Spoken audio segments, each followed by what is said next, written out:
c'est la partie la plus importante de la tridimensionnalité de l'homme.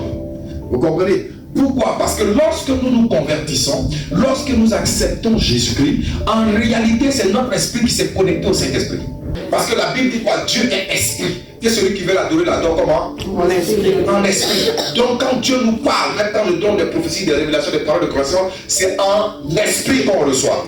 Alléluia. Parce que Dieu n'est pas trop dans l'émotion. Dieu respecte l'émotion. Dieu honore l'émotion. Dieu aime l'émotion. Mais Dieu a des principes qui sont hors de l'émotion. Parce que Dieu est dans les principes. Et les principes sont rattachés à l'esprit. Et quand tu marches selon l'esprit, tu cherches à accomplir les principes de Dieu. C'est pourquoi la Bible dit quoi? Marchez par l'esprit et vous n'accomplirez point les désirs de la chair. Parce que les désirs de la chair sont contraires à ceux de l'esprit. Et les désirs de l'esprit aussi sont contraires à ceux de la chair. Donc quand tu acceptes le Seigneur Jésus-Christ, Dieu t'accorde son esprit. L'esprit c'est quoi? C'est sa personne, c'est une part de lui. Et une part de lui, c'est une part de son souffle. C'est une part de sa divinité. C'est une part de son onction. C'est une part de sa grâce. C'est une part de sa force. Voilà pourquoi Dieu, quand tu donnes l'esprit, Dieu il jalouse cela. Il chérit l'esprit qu'il nous a donné avec quoi? Jalousie. C'est pourquoi Dieu est jaloux. Parce que ça lui appartient. Et ce qui lui appartient, il nous donne. En te le donnant, Dieu en fait de toi une partie de lui.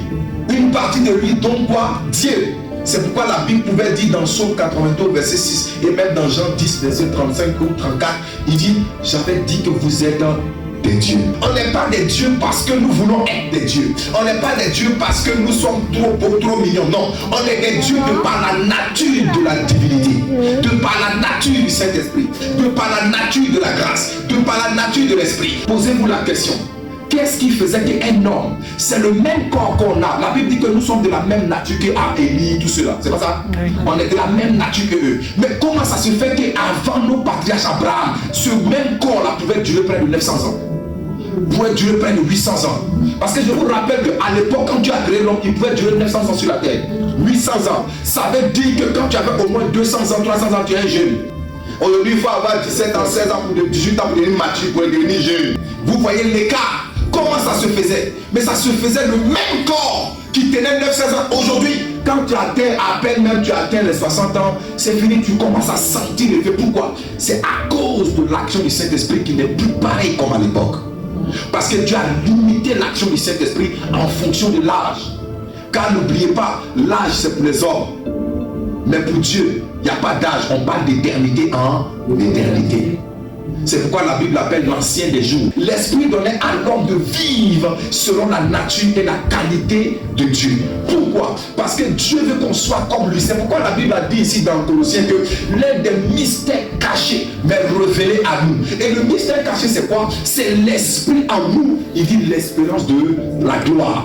Pourquoi? Parce que l'esprit pour nous, ce n'est pas juste une manifestation de l'onction, ce n'est pas juste un démon qui se parle, ce n'est pas juste la présence de Dieu en forme de feu, en forme de sang. Non, c'est Dieu dans sa puissance, dans sa grâce en nous. C'est Dieu dans son onction en nous. C'est Dieu dans sa puissance en nous. L'une des choses souvent qui attriste mon cœur, et même souvent le cœur de Dieu, c'est le fait que les chrétiens n'ont pas conscience de l'esprit de Dieu.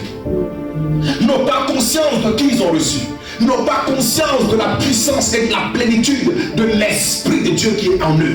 N'ont pas conscience de savoir que celui qui est en eux n'est pas de ce monde, mais est supérieur à ce monde, est le créateur de ce monde. Quand tu marches ainsi et que tu commences à comprendre ce mystère-là, tu te rends compte que chez toi à la maison, mais en fait c'est Dieu qui est avec toi. Au champ, c'est Dieu qui est avec toi. Au marché, c'est Dieu qui est avec toi. Partout où tu pars, c'est Dieu qui est avec toi. Tu dois prendre conscience. Vous savez, la prise de conscience est le début de la lumière dans la vie d'un enfant de Dieu.